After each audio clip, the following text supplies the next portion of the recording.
Magandang araw po sa inyo, Sir Blair. Lalong-lalo na po sa mga giliw ninyong tagapakinig at taga-suporta sa inyong YouTube channel.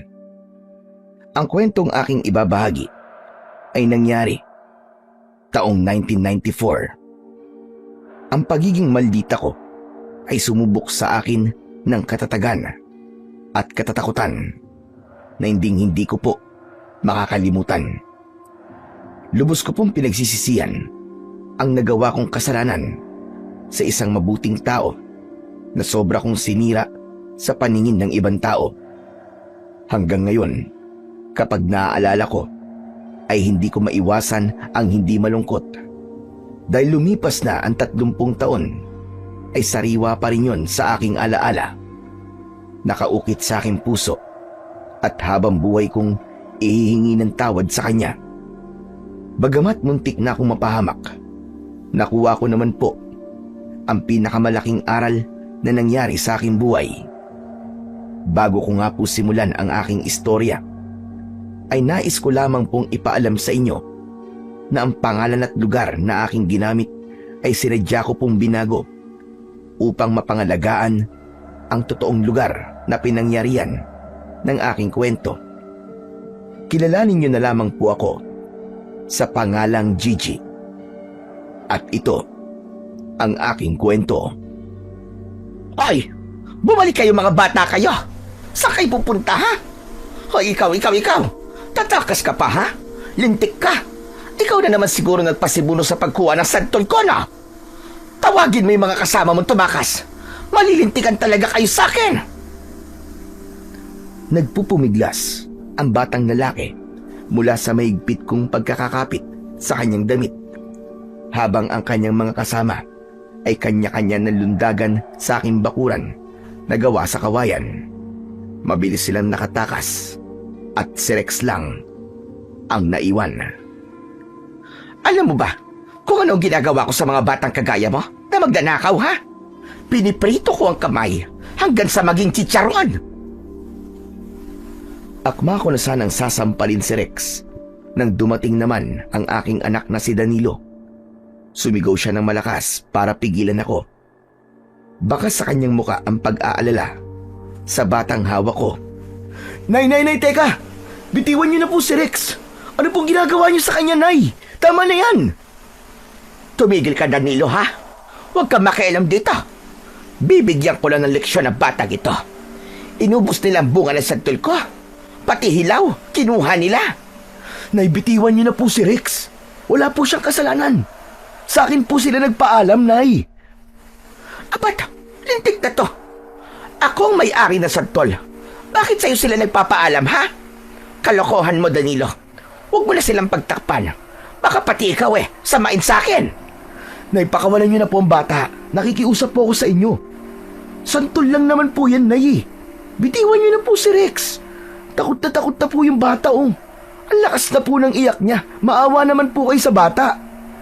Wala akong pakialam kahit lumuha pa siya ng dugo sa harapan ko.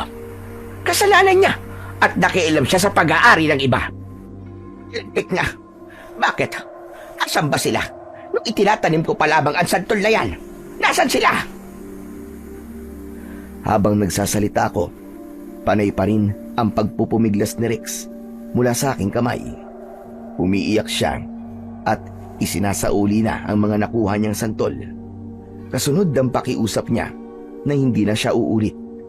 Pero nanatili akong bingi sa lahat ng kanyang pakiusap. Kung patatawarin kita ngayon, uulit ka lang. Hanggang masanay ka na sa pagdadakaw. At kahit na anong gawin mo, hindi ako makakapayag na hindi ka makatikim ng palo ko. Para naman madala ka na at magsilbing halimbawa sa mga kasama mo. Mas lalong lumakas ang iyak ni Rex. Halos bumaon ang aking kuko sa braso ng bata. Takot na takot siya at nanginginig ang katawan. Hanggang sa binitiwan nito ang hawak na santol. Humihingi siya ng tulong sa aking anak. Tumigil ka! Isa kang magdadakaw. Manang-mana ka sa nanay mo. Nay, ano ba naman kayo? Mag-iingat po kayo sa sinasabi niyo. Hindi po magdanakaw ang batang yan, Nay. Dahil totoo po, na sa akin po sila nagpaalam. Kaya akin na po si Rex, Nay. Bitiwan niyo na po ang braso niya. Tama na po yan. Bitiwan mo ang kamay ng bata. Ikaw, Danilo, ha?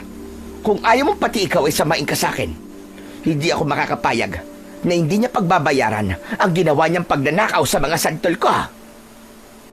Dala ng bugso ng aking damdamin, pinalo ko ang puwet ng bata. Agad naman na hinila ni Danilo ang kamay ni Rex para ilayo sa akin. Naghilahan kaming mag-ina. Sakto naman na dumating ang aking ama na si Tatay Merto. Agad siyang lumapit sa aming kinaroroonan at pilit din na binabawi ang bata. Gigi, ano ba yan? Bitiwan mo na ang bata! Tay, huwag kayong makikialam dito. Pabayaan niyo ako. Gigi, nasasaktan ang bata. Tsaka paano kung hindi makikialam sa ginagawa mo? Sino ang humaharap sa mga kaso mo sa barangay? Hindi ba't ako? Kaya bitiwan mo ang bata kung ayaw mong ikaw ang samain sa akin. Oo nga naman, Nay. Hindi yung sasaktan niyo po yung bata. May mga magulang naman po si Rex na dapat pong kumastigo sa kanya eh. Isa ka pa, Danilo, ha? Huwag kang makialam dito. Kasalanan mo kung bakit namimihasa ang batang ito. Isa pa, kung matino ang mga magulang niya, hindi nila hahayaan na gumawa ng masama ang anak nila. Palibhasa kasi, wala namang ibang inatupag ang mga magulang ng batang ito, kundi ang magsugal sa labay ng patay. Kahit na, wala ka pa rin karapatan na saktan ang batang yan. Dahil hindi naman ikaw ang nagpapakain dyan. Basta, pakawalan mo si Rex. Tapos ang usapan. Kinuha ni Danilo si Rex mula sa aking kamay. Kaya mas lalo akong nagalit. Akma ko sanang babawiin ang bata, pero humarang si tatay. At para hindi ko maramdaman ang pagkapahiya dahil natalo ko ng dalawa, si Danilo ang binalingan ko. Ikaw, Danilo, hindi pa tayo tapos. Paghatid mo sa batang yan, sabihin mo kay Linda, bayaran niya ang mga santol na kinuha ng kanyang anak at pagkatapos, umuwi ka kagad at pakainin mo ang mga baboy natin nang hindi kung ano-ano ang inaatupag mo. Buwisit na buhay ito. Hindi sumagot ang aking anak. Tuloy lang siya sa paglalakad. Hawak niya sa braso si Rex. Kaya kaming dalawa naman ni tatay ang nagharap. Gigi, hindi mo dapat kinausap ng gano'n ang anak mo. Aba, binata na si Danilo. Marunong na siyang maiya sa mga taong makakarinig sa mga sinasabi mo sa kanya. Hindi lang ang magulang ang nirerespeto, kundi pati na rin ang damdamin ng anak. Huwag mo sana kalimutan yon. Wala po akong pakialam kung marinig nila baka sinasabi ko dahil hindi naman sila bingi. Tsaka bakit ko naman po iisipin na sasabihin ng ibang tao? Hindi naman sila nagpapalabot sa amin. At kung sa baho lang din naman ang pag-uusapan, ay, di hamak naman na mas marami akong alam kumpara sa kanila. Gigi, diyan ka magaling. Kaya palagi ka napapaaway. Habang maaga pa, tumigil ka na sa pangingialam mo sa buhay ng ibang tao.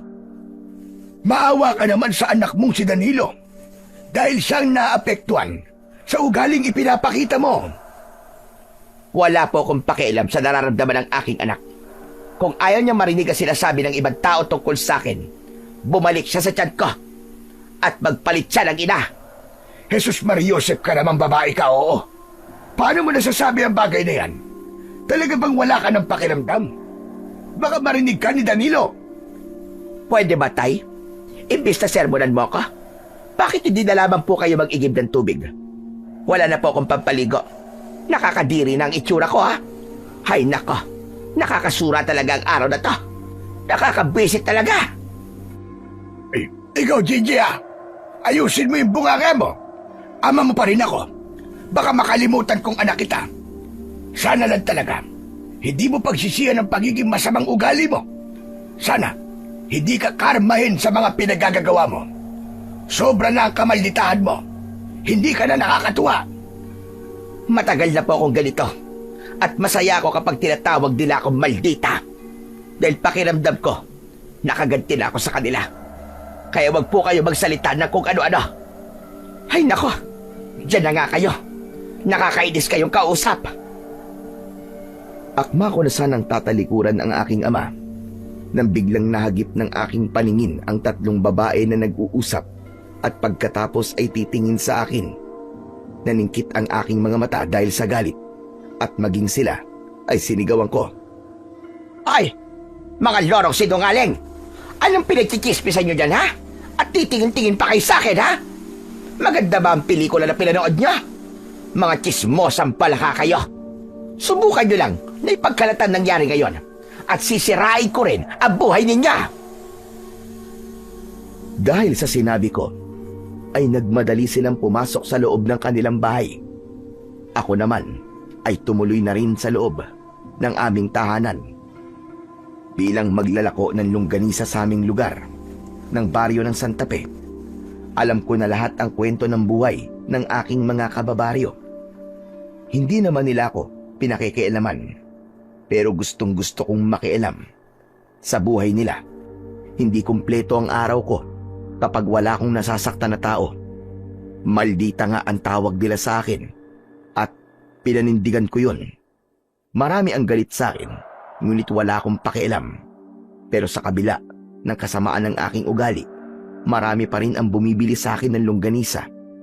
Tinatakot ko kasi sila na kapag hindi sila bumili ng tinda ko, ay mamalasin sila at mabubunyag ang kanilang mga lihim. Ganong klase akong babae. Nagsimula lang naman akong magbago nang magkahiwalay kami ng aking asawa dahil nasira ang aking pamilya ng mga kwento rin na wala namang katotohanan. Kaya heto, gumaganti ako sa kanila ng doble sa kasamaang ipinakita nila sa akin noon. Kung pasamaan lang naman ng ugali, ako na ang nangunguna sa listahan. Kinabukasan, nagulat ako sa biglang pagdating ni Nolan. Siya ang kapitan sa aming barangay. Nang mga sandaling yon, ay kasama niya ang kanyang 4 na tanod. Hinarap ko sila habang nakataas ang aking kilay. Anong masamang hangin ang nagtaboy sa inyo para pumunta kayo rito, ha, Kapitan? Nakatanggap kami ng reklamo mula sa batang sinaktan mo raw kahapon. Ang anak ni Linda, na si Rex. Eh ano naman ngayon? Mas matindi kung ako nagreklamo sa kanila. Ang lakas naman ng loob niyang magreklamo. Sila na nga nakaperwisyo sa akin. Hindi ako. Ang anak niya pumasok sa bakuran ko. Kaya sila pa ang may atraso sa akin, Kapitan. Kahit na hindi mo dapat sinaktan yung bata. Alam mo ba, dahil sa ginawa mo, ay pwede ka nilang kasuhan ng child abuse. Wala akong pakialam. Tsaka hindi nila ako basta-basta makakasuhan ng child abuse kung wala naman silang ebidensya. Baka sila pa nga ang kasuhan ko. Pwede ko silang ireklamo ng paninirang puri, trespassing at pagnanakaw. Ilan lamang yan sa mga pwede kong ikakaso sa kanila. Kaya wag nila akong subukan. Isa pa, kung maghahain sila ng reklamo sa kasong pananakit ko sa bata, aba, nasa ng katibayan na, Ber, na nagsasabing binugbog ko nga ang bata. Kaya ako narito ay para pagharapin kayo sa barangay ni Linda. Baka pwede pa ninyong pag-usapan ito. Ikaw ang humarap sa kanya, Kapitan. Hindi ako pupunta ron. Sabihin mo kay Linda na huwag niyang uubusin ang pasensya ko. Baka mamaya niyan pabayaran ko talaga sa kanya ang santol na ninakaw ng kanyang anak. Hindi pwede ang gusto mo mangyari. Kailangan mo pa rin humarap sa ina ng bata. Bingi ka ba, Kapitan? Sinabi ng ayaw ko Kung gusto mo, ikaw na lang ang humarap sa kanya. Isa pa, bakit ba parang sa tono ng pananalita mo para bang kinakampihan mo ang babaeng yon? Siguro, totoong may relasyon kayo ni Linda, no?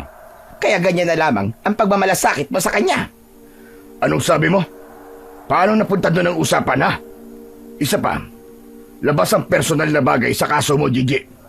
Kung mamaya ay wala ka pa sa barangay, mapipilitan kaming dalhin sa bayan ang kaso mo para pulis na ang pumunta sa'yo rito. Subukan mo lang.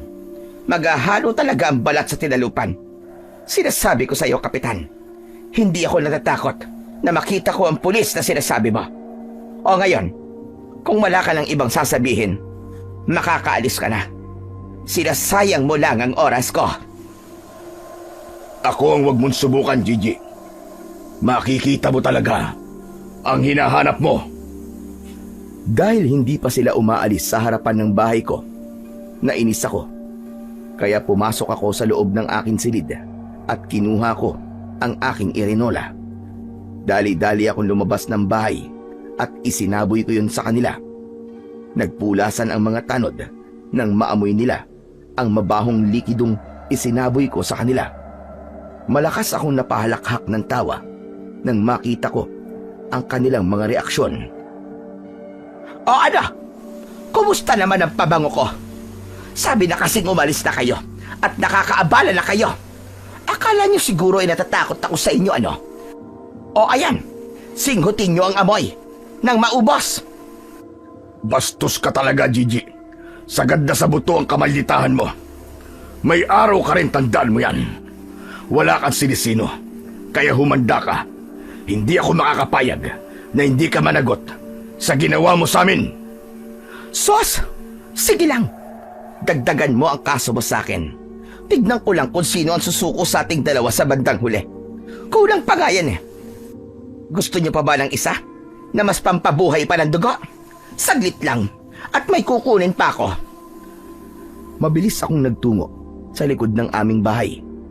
Kumuha ako ng bahay ng langgam na pula mula sa puno ng guyabano. Pagkatapos ay tumakbo ako pabalik sa harapan ng bahay ko. Mas lalo akong nainis nang makita kong naroroon pa rin sila. Kaya naman, inihagis ko sa kanila ang bahay ng langgam. Tumama yon sa kanilang katawan. Dahil sa gulat, nagtatatalon sila sa pagpispis ng mga langgam na dumikit sa kanilang damit. Nagsitakbuhan sila at ang naiwan ay sinolan. Dahil sa kaguluhan, narinig ni tatay ang ingay at ang eksenang yon ang kanyang nadatnan. Galit na galit si tatay na kinuha ang natitirang bahay ng langgam sa aking kamay at inihagis yon sa malayo. Talaga bang wala ka nang gagawin tama, ha, Gigi? Pati sina Kapitan, hindi mo na iginalang? Ako ang hindi nila ginalang sa sarili kong pamamahay. Kaya aga-aga tay bigla sila susugod sa akin at aakusuhan nila ako ng kung ano-ano. Aba, dapat lang yan sa kanila. Wala na po talagang pinipili ang anak niyo, Tatay Merto. Dinaig pa niya ang nasisiraan ng ulo. Nagpunta lang po kami rito para sana pakiusapan siya na makipag-usap kay Linda para hindi na po lumaki ang gulo. Pero imbis na magpakumbaba, aba, siya pa po itong galit. Ito pa ang ginawa niya sa amin. Jesus Mariosep, pambihira ka naman talaga, Gigi. Hindi naman kita pinalaki ng ganyan na. Nakakahiya ka. Sige, humingi ka ng pasensya kay Kapitan. Manigas siya, tay. Wala akong dapat ihingi ng pasensya sa kanya. Dahil alam ni tatay na hindi niya ako mapipilit sa gusto niyang mangyari, siya na ang nakipag-usap kay Kapitan Nolan. Kapitan, ako na po ang humihingi ng pasensya sa inyo sa ginawa ng anak ko. Hayaan niyo po, at ako na lang ang kakausap kay Linda para makipag-areglo. Mawalang galang na po sa inyo, Tatay Merto. Pero ang dapat po siguro na makipag-usap kay Linda ay si Gigi. Hindi ho kayo. Huwag niyo po sanang mamasamain ang sasabihin ko. Pero, huwag niyo po sanang konsintihin ang ugali ng anak niyo. Hoy! At sino ka para pagsalitaan ng ganyan ng tatay ko, ha? Wala kang karapatan sa buhay ko. Kaya malahimik ka! Tumigil ka na, Gigi! Wala ka na sa katwiran. Mahiya ka naman sa ginagawa mo, aba. Tama naman ang sinabi ni Kapitan eh. Dapat hindi kita kinukonsinti sa kasamaan ng ugali mo. Kaya siguro nagkakaganyan ka. Dahil palagi kitang pinagtatakpan. Bakit, tay? Sinabi ko ba sa inyo na pakialaman niyo ko? Hay nako, pambihira. At talagang nagkampihan pa kayo, ha? Hindi ko alam kung bakit nagkakaganyan ka, Gigi. Pero isa lang ang masasabi ko. Hindi mo maaaring bastusin ang ipinatutupad kong batas. Tandaan mo yan. Ha? Batas? Batas para sa sarili mo? Ano? Nagkaganito ako. Bakit? May pakialam ka ba? Pwede ba? Umalis ka na. Baka hindi lang ihi at langgam ang ibato ko sa'yo. Kilala mo ko. maikli lang ang pasensya ko. Sige, aalis ako. Pero sa susunod na pagpunta ko rito, mga pulis ng kasama ko, hindi ko na pagpapasensya ng ugali mo. Kahit na anong mangyari, papapanagutin kita sa mga kasalanan mo. Adios! Chupe! Alis na, alis na! Tama lang, satsat. Ang dami mo pa sinasabi. Pagkatapos kong sabihin yon, inirapan ko si Kapitan Nolan at ibinaling sa ibang direksyon ang aking paningin. Hindi ko matanggap na para bang may kinakampihan si Kapitan sa aming dalawa ni Linda. Dahil naman sa ginawa ko, lumapit si tatay kay Kapitan Nolan at nakipag-usap. At mula sa aking kinatatayuan, naririnig ko ang kanilang pinag-uusapan. Wala na po akong magagawa sa anak nyo, Tatay Merto. Naiipon na po ang kaso niya sa barangay. Ubus na po ang Blue Book. Kahit isa sa mga reklamo niya ay wala siyang hinanap. Palagi po kayong nakikipag-usap sa amin. Aba, hindi po tama yun. Pinagbibigyan ko lamang po kayo dahil sa mga pangako nyo. Pero iba na ho ito eh. Dahil may sinakta na siyang bata at may 3 babae na testigo sa ginawa niya. Isa pa, nandun din po kayo, hindi ba? Lumalabas na kinukonsinti niyo ang ginagawa ni Gigi. At bilang kapitan, ginagawa ko lamang po ang aking tungkulin dito sa ating baryo. Pasensya ka na, Nolan. Hayaan mo. At makikiusapan ko uli ang aking anak. Gagawin ko ang lahat.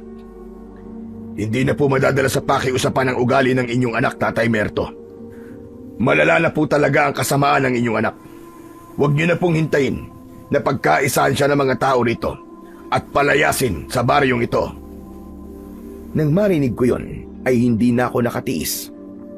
Nilapitan ko si Kapitan, kinausap ko siya, at matigas akong nanindigan sa aking katwiran. Subukan mo lang. Nahayaan nilang gawin sa akin yon.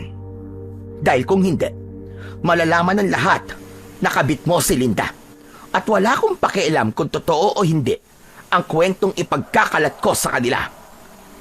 Huwag mo kong pinagbabantaan, Gigi. Hindi kita pinagbabantaan, Kapitan. Sinasabi ko lang sa iyo kung ano ang gagawin ko sa oras na pagkaisahan nila ako. Kung sa bagay, diyan ka naman magaling eh. Ang gumawa ng kwento, di ba? Kahit na anong gawin mo, hindi ako natatakot sa iyo. Ginagawa ko lang ang tungkulin ko. Isa pa, hindi ko kabit si Linda. Naaawa lang ako sa kanya dahil sa ginawa mo sa kanyang anak. Hindi mo ako maloloko. Tama na, Gigi. Baka hindi ako makapagtimpi. Masaktan lamang kita. Tutuloy na po ako, Tatay Merto. Sana, ito na ho ang huling pagpunta ko rito. Kung makikipag-usap siya kay Linda, baka sakali pang iatras niya ang kaso. Kahit naman sinong ina, magagalit din kapag sinakta ng ibang tao ang kanyang anak. Sige na, Kapitan. Ako nang bahala sa anak ko. Maraming salamat at pasensya na huhuli. Hindi na ako nagsalita sa mga sandaling yon. Hinayaan ko nang umalis si Kapitan Nolan at ang mga tanod niya. Nang mawala na sila sa aming paningin, saka naman ako kinausap ni Tatay. O ano? Nakita mo na? Nakita mo na resulta ng ginawa mo kahapon, ha? Tay, pwede ba? Bawas-bawasan nyo nga ang pangingialam sa buhay ko. Sino ba ang kinakampihan nyo? Sila ba o ako? Wala akong kinakampihan. Doon lang ako sa tingin ko ay tama at sa nakikita ko, ikaw ang mali rito. Kailan po ba ako naging tama sa paningin nyo, Tay? Hindi na hinintay ni Tatay na magsalita ako. Mabilis siyang umalis sa harap ko at pumasok sa loob ng aming bahay. Nang inilinga ko ang aking paningin sa paligid, nahagip ng aking paningin si Berting na nakatayo sa kabilang bakuran. Siya ang aking kapitbahay na tahimik at madalas kong nakikitang lumalabas ng gabi para pumunta sa bundok. Pangangaso ng baboy ramo ang kanyang hanap buhay.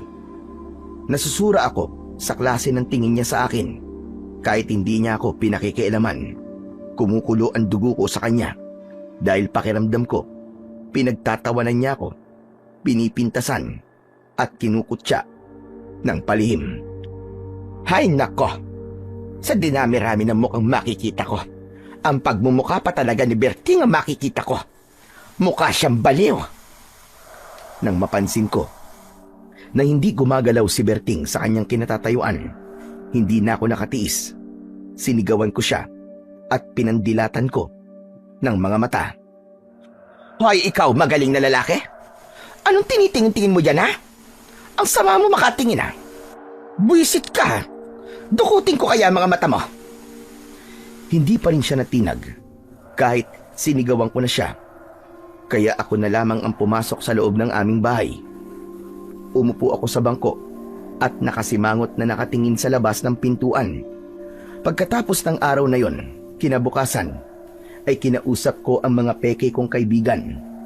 Sila ang ginagamit ko para ipagkalat ang gawa-gawa kong kwento tungkol kay Linda. Hay nako! Alam niyo na ba ang kumakalat na balita ngayon sa baryo natin? Oh, itong si Linda. Aba kabit pala ni Kapitan. Kaya pala malakas sa barangay ang bruha. Tsaka, napapansin niyo ba?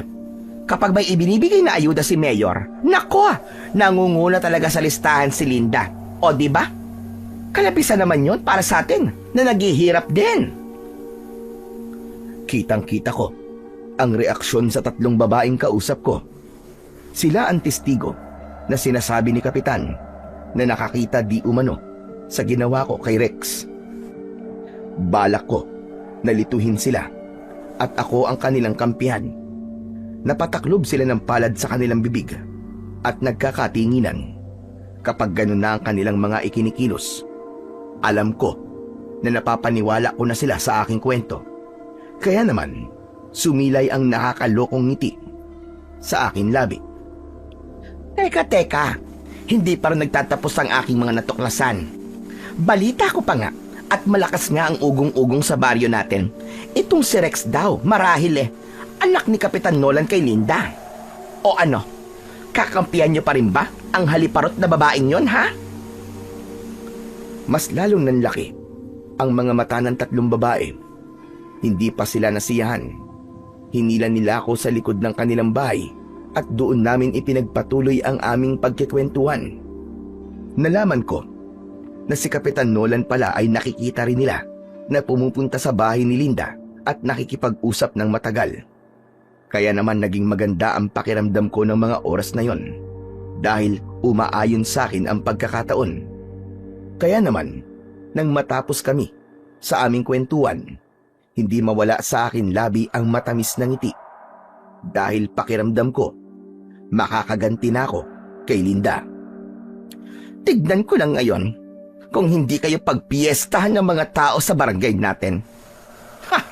Nagkamali kayo ng binangga. Habang tinatahak ko ang mabatong kalsada, dala ang aking basket na may laman na longganisa, panay anling ako sa paligid. Naghahanap ako ng mga taong pwede ko pang pagkwentuhan ng aking mga peking balita. Maya-maya pa ay nakita ko si Linda. Nagkatamaan kami ng paningin at naningkit ang kanyang mga mata dahil sa galit. Aba! Anong tinitingin-tingin mo, ha, Linda? Ang kapal yata ng mukha mo para magreklamo sa barangay. Ang anak mo nga ang pumasok sa bakurang ko, ano?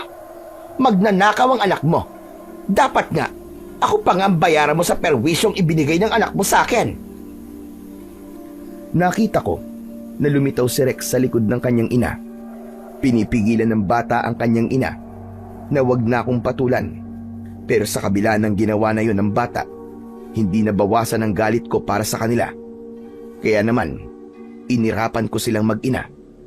At sa pagtingin ko sa kabilang kalsada, nakita ko naman si Kapitan Nolan. Papalapit siya sa aking kinatatayuan. Madilim ang kanyang anyo.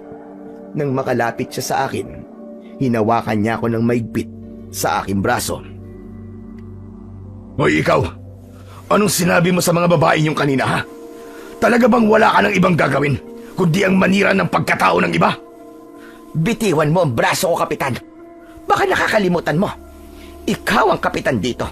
Gawain ba yan ng matinong kapitan, ha? Ang malakit ng babae? Hindi kita sinasaktan. Tinatanong lang kita. Kung ano ang narinig mo, totoo yon. Kaya bitiwan mo na ang braso ko. Saka ako binitiwan ni Kapitan Nolan at nag-aalala na napatingin kay Linda. Hindi niya masabi sa akin ang dahilan kung bakit siya nagagalit dahil nag-aalala ito sa mararamdaman ni Linda. Kaya naman, mas lalong tumibay ang aking hinala na meron talagang relasyon ang dalawa. Halika, mag-usap tayo, Gigi. Nag-uusap na tayo, Kapitan, di ba? Bakit? Ayaw mo bang marinig ni Linda na alam kong kabit mo siya? Bumakas ang galit sa muka ni Kapitan Nolan at nang tangka niya na akong hahawakan, naramdaman ko naman ang maigpit na pagkakakapit ni Linda sa aking buhok. Kinaladkad niya ako papalayo kay Nolan, kaya nabitiwan ko ang aking basket. Agad na umawat si Nolan sa amin. Hinawakan niya ang kamay ni Linda para ilayo sa akin, at nang mabitiwan ni Linda ang aking buhok, gumanti ako sa kanya. Sinampal ko siya at sinipa sa kanyang sikmura. Namilipit siya sa labis na sakit, kaya agad itong inilalayan ni Nolan para itayo. Halos magkayakap na sila habang pinoprotektahan nito si Linda. Hayop ka, Linda! Magsama kayong dalawa! Ikaw ang unang nanakit sa akin, ha? Baka ikaw na naman ito magreklamo! Nagpumigla si Linda mula sa pagkakakapit sa kanya ni Kapitan Nolan. Sinugod niya ako at gumanti ng kalmot sa akin. Tinamaan niya ako sa braso pero hindi ako nagpatalo. Tuluyan na kaming nagpambuno sa harap ni Kapitan Nolan at nagtawag na rin yun ng atensyon sa mga taong naroroon. Pinagtulungan nila kaming awatin. Saka kami naghiwalay ni Linda. Bitiwan niyo ako! Bakit ba pinagtutulungan niyo ako, ha? May kasalanan din naman ang babaeng yan! Hindi ka pinagtutulungan. Inaawat ka lang. Nakita mo naman, di ba? Si Linda ang nauna, hindi ako! Tumigil ka. Ang alam ko, nagsimula ang lahat sa bibig mo at sa pananakit mo sa bata. Palibhasa, wala kang alam sa pagiging ina, kaya hindi mo alam kung ano nararamdaman ni Linda nang saktan mo ang kanyang anak.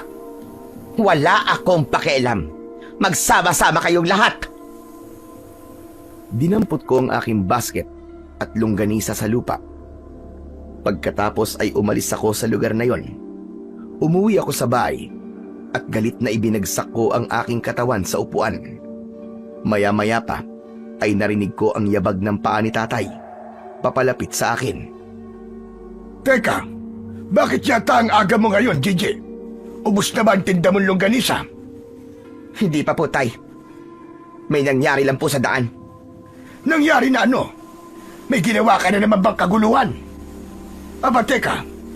Magulo ang buhok mo, ah. Tsaka marumi ang damit mo. Napaaway ka ba, ha, Gigi?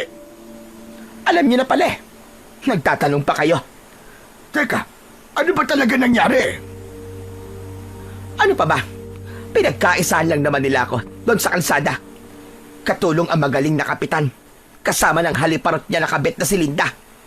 Mga peste talaga. Halata naman na meron silang relasyong itinatago eh. Sus! Ano bang pakialam mo sa buhay nila? Para makipag-away ka pa? Hindi ka pa ba nagsasawa sa kaso mo sa barangay? Balak mo pa yatang dagdagan. Isa pa, kung may relasyon man ang dalawang yon, abay buhay nila yun. Wala kang pakialam doon. Pati ba naman kayo, tay? Ay nako, pambihirang buhay to. Bakit ba lahat na lamang kayo ang tingin sa akin ay masama? Bakit? Hindi ba totoo naman? Wala ka nang ipinagkaiba sa mga taong sumira sa pamilya mo noon. Katulad ka na rin nila na nakikialam sa buhay ng iba. Huwag po natin pag-usapan ang tungkol sa nakaraan ko, tay. Nakalipas na yon. Yan ang mali sa'yo. Hindi ka marunong tumingin sa nakaraan. Alam mo na ang sakit kung paano pinakikialaman ng ibang tao ang buhay. Bakit ginagawa mo sa iba? Kung ayaw mong gawin sa'yo, huwag mo ring gawin sa iba. Hindi ko pinansin ang mga sinabing yun ni tatay. Hinayaan ko siya na umalis sa aking harapan. Pagkatapos, tumayo ako at pumasok sa loob ng aking silid. Nagpalit ako ng damit, saka nahiga sa aking katre. Maya-maya pa ay dinalaw na ako ng antok at agad na nakatulog. Pero naalimpungatan ako sa ingay ng mga manok mula sa likod ng aming bahay.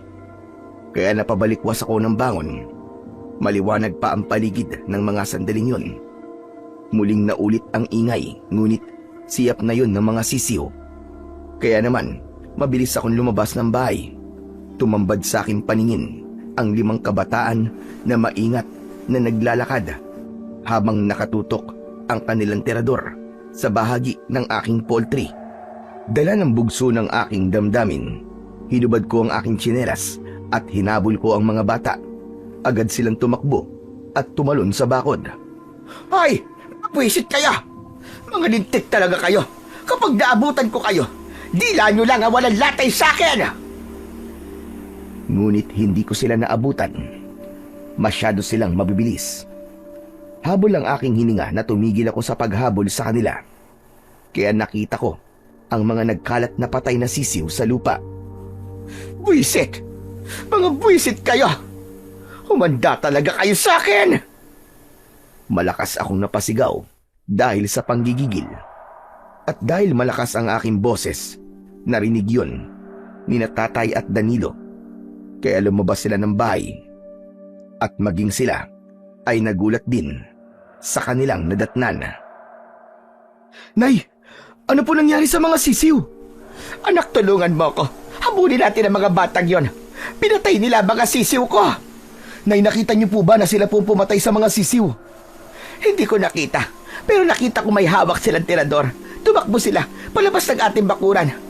Kaya ang ibig sabihin nun, may ginawa silang kasalanan. Nay, tumakbo po sila dahil natatakot po sila sa inyo. At hindi kayo sigurado na sila nga ang pumatay sa mga sisiw natin. JJ, tama si Danilo. Makinig ka sa kanya.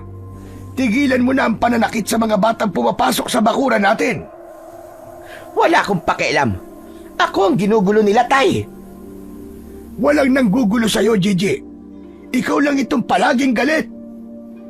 Magsasalita pa sana ako, pero nakita ko si Berting na nakatayo sa loob ng kanyang bakuran.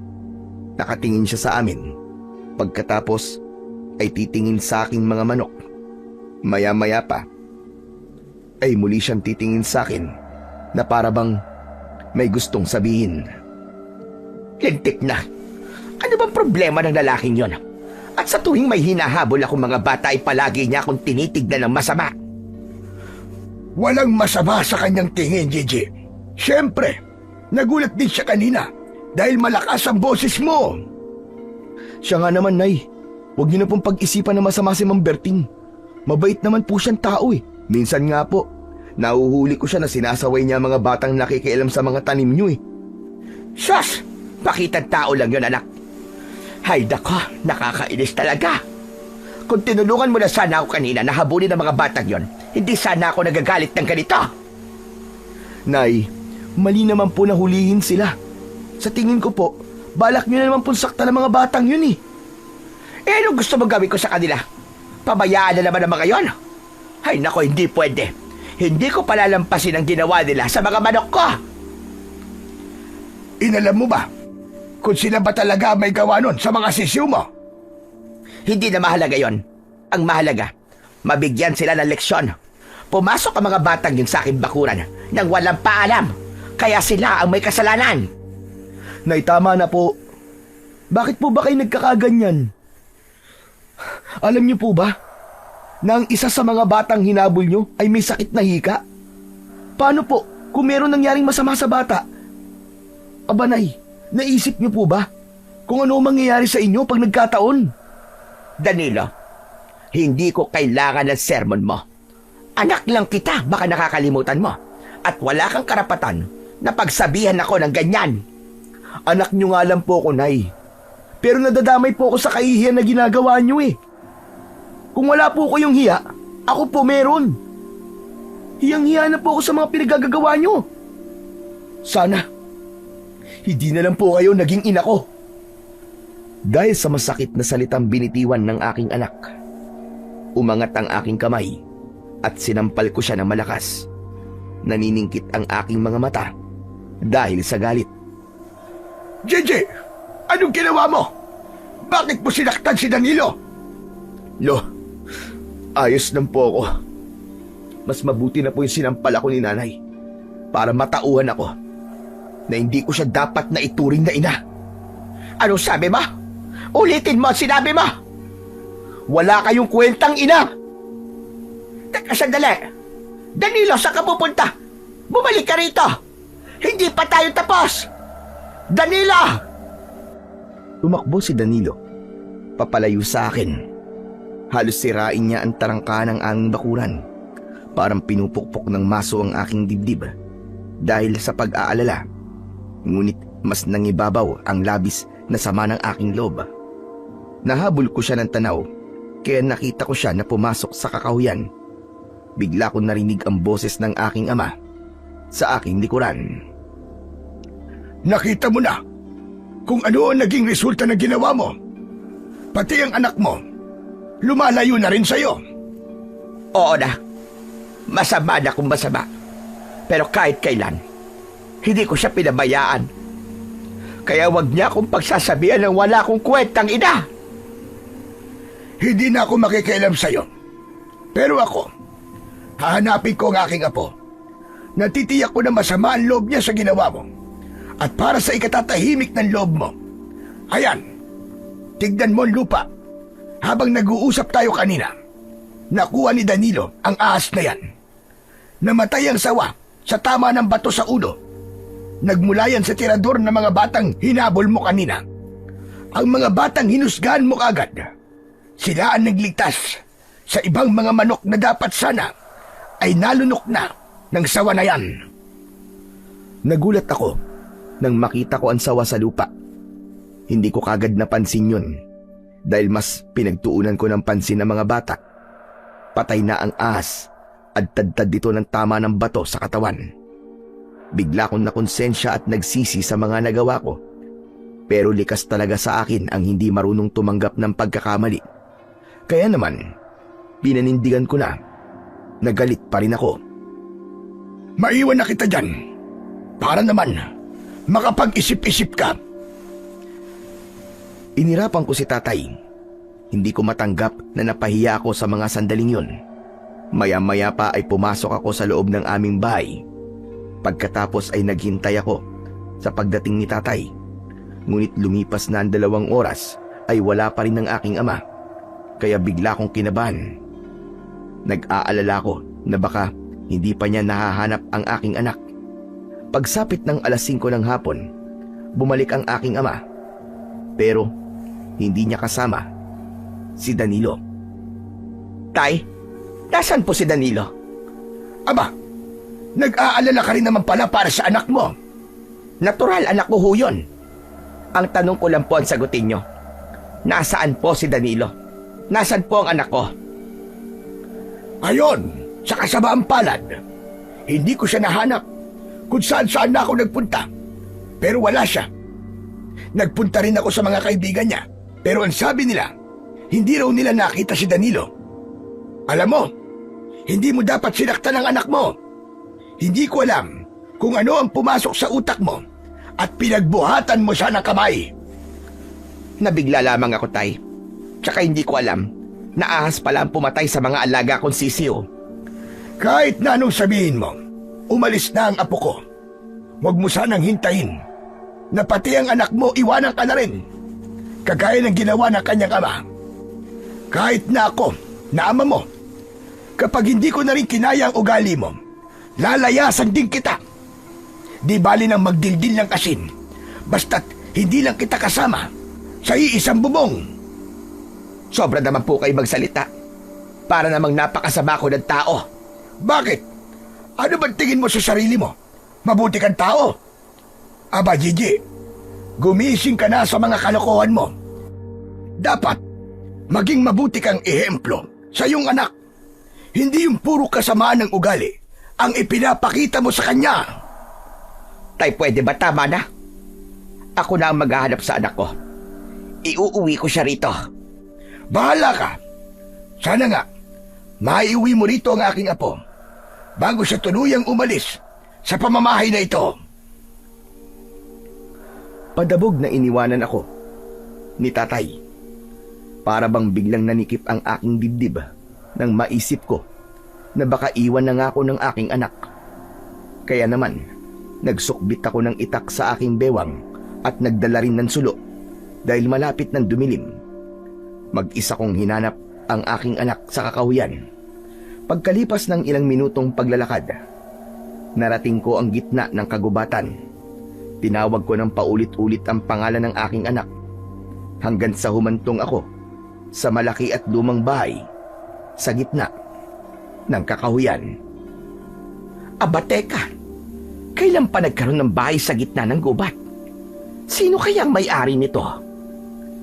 Inilinga ko ang aking paningin sa paligid. Tahimik naman ang lugar. Wala akong makitang ibang tao. Naisip ko na pasukin ang bakuran. Nagbabaka sakali akong makikita ko ang aking anak sa lugar na yon. Danilo anak! Nariyan ka ba? Si nanay ito! Mag-usap tayo anak! Ngunit wala akong narinig na tugon mula sa loob ng bahay. Akma na sana akong papasok sa pintuan nang biglang may lumipad na palaso at bumaon yun sa dingding ng pinto. Mabilis akong napalingon sa pinagmulan ng pana. Nakita ko si Berting. May buhat siyang malaking bayawak na may tama ng palaso sa ulo. Ibinaba niya yun sa lupa at galit siyang lumapit sa akin. Anong ginagawa mo rito, ha? Nasa loob ka ng bakuran ko. Ano kaya kung gawin ko rin sa'yo? Ang madalas na ginagawa mo sa mga batang pumapasok sa loob ng bakuran mo nang walang pahintulot. At mabaliktad ang pangyayari. Ikaw naman ang hahabulin ko ng pana dahil pumasok ka sa loob ng bakuran ko nang walang paalam. Kakaiba ang naramdaman kong takot nang makita ang matalim na titig ni Berting sa akin. Namumula ang kanyang mga mata sa galit habang maigpit na hawak ang pana at handa nang itutok sa aking muka. Pero hindi ako nagpahalata ng takot sa kanya. Hindi ako natatakot sa iyo. Ilabas mo ang aking anak. Alam kong nandito siya sa bahay mo. Itinatago mo siya, hindi ba? Wala akong pakialam sa anak mo, lalo na sa buhay niyo. Hindi mo ko kagaya na nakikialam sa buhay ng may buhay. Sige na, makakaalis ka na bago ko pabutasin ng pana ang noo mo. Hindi mo ako basta-basta masisindak. Hindi ako natatakot sa iyo, Berting. Isa pa, ngayon ko lang nalaman na meron ka palang bahay sa gitna ng kagubatan. Parang may kakaiba sa iyo. Dahil sa sinabi ko, nagbago ang reaksyon ng muka ni Berting. Lumikot ang kanyang mga mata at naging balisa.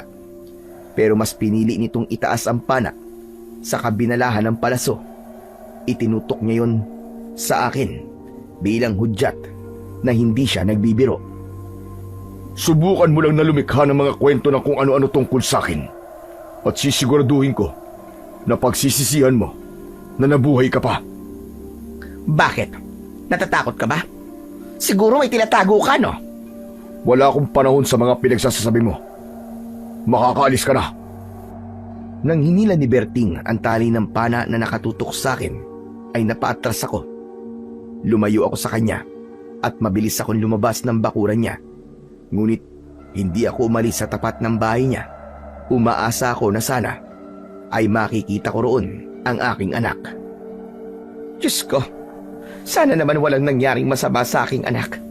Kapag nangyari yon, hindi ko mapapatawad ang aking sarili. Bigla ko natigilan nang biglang lumipad ang palaso at dumaplis yun sa aking pisngi. Gumuhit ang sakit sa aking sugat. Nakita ko na binabalahan pa ulit ni Berting ang pana at balak niyang patamaan ako ng palaso. Lintik na! Anong ginagawa mo? Bakit mo ako pinala? Nakalimutan mo na ba na mangangaso ko at pinapatay ko ang mababangis na hayop? Ikaw ay isang mabangis na hayop na dapat patayin. Kaya kung hindi ka paaalis sa tapat ng bakuran ko, ang susunod na palaso ay tatama na sa pagitan ng iyong mga mata. Humanda ka, Berting. Pagsisisihan mo ang ginawa mong ito sa akin. Tandaan mo yan! Nang muling hilahin ni Berting ang tali, ay agad na akong umalis sa lugar na yon. Habang tinatahak ko ang daan pabalik sa bahay, ay galit na galit akong nag-iisip ng plano kung paano makakaganti kay Berting. Hindi ko namalayan na nakarating na ako sa tapat ng aming bakuran. Madilim na ang paligid at isang gasera lamang ang nakabukas sa loob ng aming tahanan. Nagmamadali akong pumasok dahil iniisip ko na baka naghihintay na sa akin si Danilo. Ngunit nadismaya ko nang makita ko na si tatay lamang ang nakaupo sa bangko at wala ang aking anak. Dumating na po ba si Danilo, tay? Hindi pa. At sa tingin ko, hindi siya uuwi ngayong gabi. Lintik na yan. Subukan lang niya na hindi umuwi at hindi ko na siya tatanggapin sa pamamahay ko. Sa tingin ko, natauhan na ang anak mo. Siya na ang kusang umalis sa pamamahay mo. Kaya kung ako sa'yo, simulan mo na magdasal na huwag kang iwan ng anak mo. Hindi na hinintay ni tatay na sumagot ako. Iniwan niya ako sa sala. Hindi ko namalayan na tumutulo na pala ang luha ko sa aking mga mata. Maya-maya pa ay pumasok ako sa loob ng aking kwarto. Nanatili akong gising at hinintay ang aking anak. Pero lumipas na ang ilang oras, walang Danilo na dumating. Hanggang sa makatulugan ko ang paghihintay ko sa kanya. Kinabukasan ay agad akong bumangon at nagpunta sa kwarto ng aking anak. Pagbukas ko ay wala si Danilo. Naabutan ako ni tatay na nakatingin sa katre ng aking anak. Hindi siya umuwi kagabi. Marahil ay nagpunta siya sa kanyang ama. Tulungan mo ko, tay. Iuwi niyo po ang aking anak. Ikaw ang magpauwi sa kanya. Hindi ako makikialam sa inyong mag-ina. Ay siya nga pala, aalis muna ako. Tutulong ako sa kaibigan ko. Namatay ang kanyang anak sa pangangaso. Inatake raw na mabangis na hayop kagabi. Mabuti na lang at meron nagligtas sa kaibigan ko. Kaya hindi siya napahamak. Anak niya lamang ang namatay. Diyos ko, si Danilo, tay. Nakita ko rin na nagpunta siya sa kakahuyan. Baka kung napano na po siya. Walang mangyayaring masama sa anak mo. Sigurado ko ron. Hindi mo ba alam na nangunguna si Danilo sa pinakamahusay na gumamit ng pana? Ilang beses siyang nanalo sa mga patimpalak. Pati ang pagiging biyasa sa paggamit ng iba't ibang klaseng sandata. Kayang-kaya niyang ipagtanggol ang kanyang sarili. Ano po bang sinasabi niyo, tay? Si Danilo, kailan lang ay itinanghal na pinakamahusay na manlalaro sa larangan ng paggamit ng pana. Sponsor ng mayor natin. Siya ang pandayo ng ating baryo. Hindi mo ba alam yon? Wala bang sinabi sa iyo ang anak mo? Pambihira na yan. Kung wala kang alam sa nangyayari sa anak mo, aba, habang maaga pa, mag-isip-isip ka na. Natigilan ako at hindi agad nakapagsalita. Hindi ako makapaniwalang ganong kahusay si Danilo. Naalala ko na merong pagkakataon na may nakikita akong tropeyo na dala ng aking anak. Pero hindi kayon pinagtutuunan ng pansin. At kapag kinakausap niya ako, palagi ko siyang sinisinghalan at itinataboy. Doon ko naisip na ang laki na pala ng pagkukulang ko sa aking anak. Nang mga oras na yon, ay para akong binuhusan ng malamig na yelo. Lihim kong pinagsisihan ang lahat ng mga nagawa kong pagkakamali. Maya-maya pa ay biglang bumalandra ang pinto at pumasok si Danilo. Nabuhayan ako ng loob nang makita ko siya. Anak, mabuti naman na tumuwi ka na. Saan ka ba nagpunta kagabi? Hinanap kita. Tumingin lang sa akin si Danilo. Blanko ang ekspresyon ng kanyang muka. Hindi niya ako sinagot. Sa halip, pumasok siya sa loob ng kanyang silid. Pagkatapos ay isinarado niyang mabuti ang kanyang pinto. Sinubukan kong kausapin siya. Kumatok ako sa kanyang pinto. Anak, mag-usap naman tayo. Pasensya ka na sa ginawa ko. Nabigla lang naman ako, anak. Wala akong natanggap na tugon mula sa loob. Kaya naman, umalis ako sa tapat ng kwarto ng aking anak. Ipinagluto ko na lang siya ng paborito niyang pagkain. Nang matapos ako sa aking pagluluto, bigla namang dumating si Kapitan Nolan, kasama si Linda at ang kanyang mga tanod. Sa pagkakataong yon, bigla kong nakalimutan ang tungkol sa aking anak at napalitan yon ng matinding galit para kina Linda at Kapitan Nolan. Ay na naman. Anong ginagawa niyo rito? Kailangan pa bang itanong yan? Hindi ako makikipag-usap. Kaya makakaalis na kayo. Hindi kami aalis. Kaya sa ayaw at sa gusto mo, sasama ka sa amin sa barangay at pag-uusapan nyo ni Linda ang problema nyo. Wala kaming dapat pag-usapan. Kaya bakit pa kayo na parito? Narito kami ni Linda para makipag-usap ng maayos sa'yo. Wala na siyang balak na ituloy ang kaso niya laban sa'yo. Oh, ganun naman pala eh. Ano pang ginagawa niyo rito? Anong gusto niyo mangyari ha? Pasalamatan siya? Hindi na oy, manigas kayo. Alam mo, Gigi, kaya ka iniwan ng mga taong nagmamahal sa'yo dahil sa ugali mo. Nagpapakumbaba na nga sa'yo ang tao. Ikaw pa itong nagmamalaki. Ang sama talaga ng ugali mo. Kung totoo na nagpapakumbaba si Linda, bakit kailangan pa na magsama siya ng kapitan dito at mga tanod? Kung gusto niya talagang magkaayos kami, siya ang humingi ng tawad sa akin dahil ako ang kinasuhan niya. O baka naman, kaya niya to ginagawa ay dahil natatakot siya na malaman ng lahat ang tungkol sa sekreto ninyong dalawa. Hindi na nakatiis si Linda. Wala siyang imik na umalis sa aking harapan. Naiwan si Kapitan Nolan na bakas sa muka ang galit para sa akin. Saka ko lang napansin na marami na palang tao sa loob ng aming bakuran. Nagbubulungan sila habang sinasabi na makapal daw ang aking pagmumuka. Makapal pala ha? Sandali, at may ibibigay ako sa inyo. Teka, Gigi, ano gagawin mo? Saan ka pupunta? Hindi ko sinagot ang tanong na yon ni Kapitan Nolan. Sa halip, mabilis akong pumasok sa loob ng aking kusina. Pagbalik ko, ay may dala na akong asin. Isinaboy ko yun sa kanila. O ayan, yun ang dapat sa inyo nang hindi niyo pagpiesta ng buhay ko. Kung magbubulungan kayo kala nyo wala naman kayong tinatagong baho. Lalo ka na, Sabel. Hindi ba't sausawan ka naman ng mga kalalakihan dito? Gigi, ano ba yan? Tama na! Ano ka ba?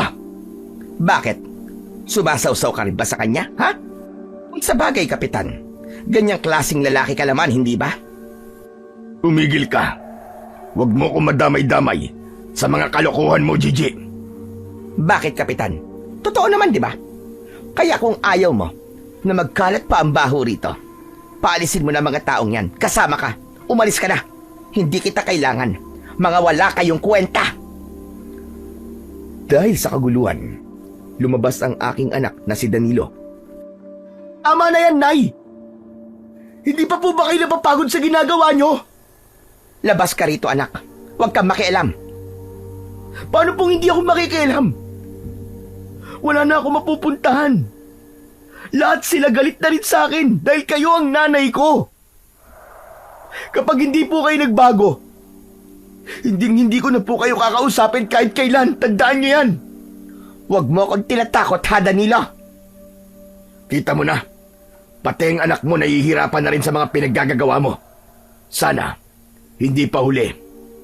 Magbago ka na, Gigi. Bago ka pa man maparusahan sa ginagawa mo. Hindi ako mapaparusahan dahil wala akong ginagawang masama. Isaksak mo yan sa kukote mo, magaling na kapitan. Dala ng aking galit ay pinagsarahan ko sila ng pinto at pumasok ako sa loob ng aking kwarto. Pagkatapos ng pangyayaring yon, ay buong araw akong hindi lumabas ng bahay. Pansamantala akong nanahimik. Pagkalipas ng 1 linggo, ay hindi muna ako nakihalubilo sa mga tao. Kaya naman, inakala ni Tatay at Danilo na nagbago na ako. Kinausap na ulit ako ng aking anak. Akala ko talaga, tuloy-tuloy na ang katahimikan sa buhay ko. Akala ko, nagbago na ang lahat sa paligid ko. Ngunit isang gabi, ay nakarinig ako ng pagaspas ng pakpak mula sa himpapawid. Sa tapat yun ng aking bahay. Kaya naman, Napabalikwas ako ng bangon at pinakiramdaman ko ang paligid. Kasunod ng pagputak ng mga manok sa loob ng aking poultry. Diyos ko po, may ahas na naman yatang nangihinain sa aking mga manok. Teka, nasa kaya ang itak ko? At humanda talaga sa akin ang ahas na yon. Tatagain ko talaga siya. Kinuha ko ang aking itak na nakasabit sa dingding. Sinindihan ko na rin ang gasera at maingat akong lumabas ng bahay. Paglabas ko ay hindi pa rin tumitigil sa pagputak ang mga manok. Kasabay ng pagaspas ng pakpak sa itaas ng malaking puno. Nang tignan ko yun, ay nakita ko ang isang malaking ibon na kahawig ng uwak. Halos kasing laki yun ng tao. Akala ko, normal lang ang ibon na yon, kaya hindi ko pinansin at mas inalala ko ang aking mga manok. Pigil ang aking hininga nang maglakad ako papunta sa likod ng bahay. Pagsapit ko sa kinaroroonan ng poultry, nagulat ako nang makita ko na nandun din si tatay. Sinusuri niya ang mga patay na manok. Abatay, ano nangyari po sa mga manok ko? Sinalakay sila ng aswang, Gigi. Ano kanyo? Aswang? Abatay, wala namang aswang sa baryo natin. Baka naman po, ahas lang ang pumatay sa kanila. Hindi, Gigi. Ito ang patunay. Hindi ito kagagawa ng ahas. Pagmasdan mo ang tiyan ng mga manok, wakwak ang kanilang tiyan. Nawawala ang kanilang lamang loob. Kung ahas yan, walang matitira sa kanilang katawan. Baka naman po, mabangis na hayop lamang ang kumain sa kanila. Musang, o kung ano pa man na hayop na kumakain ng manok. Huwag mo nang subukang paniwalain ang sarili mo, Gigi. Alam mo may mga balita tungkol sa aswang na umuubos ng mga manok at baboy sa baryo natin. Mangangatwiran pa sana ako sa aking ama nang biglang humuni ang ibon sa itaas ng puno. Napatingin kami ni tatay sa gawin nito at halos manlaki ang aking mga mata nang lumipad ang ibon pabulusok sa aming kinaroroonan. Akma na sana akong dadagitin, ngunit nakaiwas ako at ang nakuha nito ay ang patay na manok sa aking likuran. Saka lumipad ito paitaas at humapon sa bubong ng bahay ni Berting habang nasa paa niya ang patay na manok. Pagkatapos ay lumipad paitaas at nawala sa madilim na bahagi ng langit. Halika na, Gigi. Bilisan mo.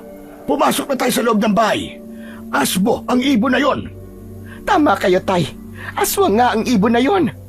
Tara na. Inubos niya ang mga manok natin. Baka tayo naman ang sunod niyang aatakin. Tila nawala ang tapang ko ng mga sandaling yun. Mabilis na kaming pumasok sa loob ng aming bahay. Mabilis ko ring isinara ang pintuan at mga bintana. Sakto naman na lumabas ng kwarto ang anak kong si Danilo. Nay, ano pong ingay yun? Anak, may aswang sa labas. May aswang na umatake sa lahat ng mga alaga kong manok. Nakita ko siya mismo na dumapo sa bubong ng bahay ni Berting at bigla siyang nawala roon. Baka naman, si Berting ang aswang. Nay, magsisimula na naman po ba kayong gumawa ng kwento? Delikado po mga sinasabi nyo. Baka po may makarinig. Huminahon ka muna, Gigi. Hindi aswang si Berting. Pareho nating nakita na lumipad siya papalayo. Kaya huwag kang magbibintang sa tao. Siya nga naman po, Nay, isa pa. Mabuting tao po si Mang Berting. Sa katunayan nga siya po nagpatuloy sa akin sa bahay niya sa bundok. Siya rin po nagligtas sa buhay ng kaibigan ni Lolo. Siya rin po ang lihim na tumutulong sa mga tao, lalo na sa mga taong kapos sa buhay. Paano pala? Kung nagkukunwari lang siya. Nay, hindi po mangyayari yun. Nararamdaman ko po na mabuting tao po si Mang Berting. Kung hindi si Berting ang aswang, sino kaya ang aswang na pumatay sa aking mga manok? Huwag mo sabihin. Nagagawa ka na naman ng gulo, ha, Gigi? May tigil-tigilan mo na. Huhulihin ko ang aswang na yun, tay. Ilalatag ko ang mga patay na manok sa harapan ng kanilang bakuran. Naniniwala ko na ang aswang na yon ay isa sa aking mga kapitbahay. Kung sino ang magagalit sa gagawin ko, Siya ang aswang. Gigi, ano na naman bang kalokohan ang naiisip mo? Natural na magagalit sila kung ilalatag mo mga patay na manok sa harapan ng kanilang bahay. Sa'yo man gawin yun. Tsak na magagalit ka rin eh. Gagawin ko po yun para malaman nila na hindi ako natatakot sa kanila kahit aswang pa sila. Isang aswang lang ang nakita natin. Mandadamay ka na naman ng iba. Huwag niyo na po akong pigilan, Tay. Malaki ang nawala sa akin. Pera ko ang ipinampuhunan sa mga manok na yon na pinatay niya. Kaya humanda siya. Matitikman niya ang ganti ko. Hindi na ako nakipagtalo pa kay tatay. Mabilis akong pumasok sa loob ng aking kwarto. Masama ang aking loob sa nangyari sa alaga ko. Kaya hindi na ako nakapaghintay na sumapit ang umaga. 3:00 pa lang ng madaling araw, ikinalat ko na sa kalsada ang mga patay na manok. Kaya pagsikat ng araw, kanya-kanya silang pagbumura. Ang iba naman ay pinuntahan ako sa bahay at tinanong ako kung ano raw ang gusto kong palabasin. Pati si Berting hindi ko rin pinaligtas. Mas marami ang patay na manok na dinala ko sa tapat ng kanyang bakuran. Kaya kasama siya sa mga sumugod sa akin. Isa pa, hindi ko nakakalimutan ang ginawa niya sa akin. Kaya gumanti na rin ako sa kanya. O ano? Ano ginagawa niyo rito? Kunin mo mga patay na manok kung ayaw mo magsisi. Magsisi? Ang aswang na pumatay sa mga manok ko ang sisihin niyo dahil inatake niya ang mga alaga kong manok kagabi. O baka naman ikaw ang aswang na yon, ha, Berting? Mag-iingat ka sa mga binibitiwan mo salita, Gigi. Bakit? Ayaw mo bang malaman nila na isa kang aswang, ha? Dahil sa sinabi ko, nabaling ang atensyon ng mga tao kay Berting.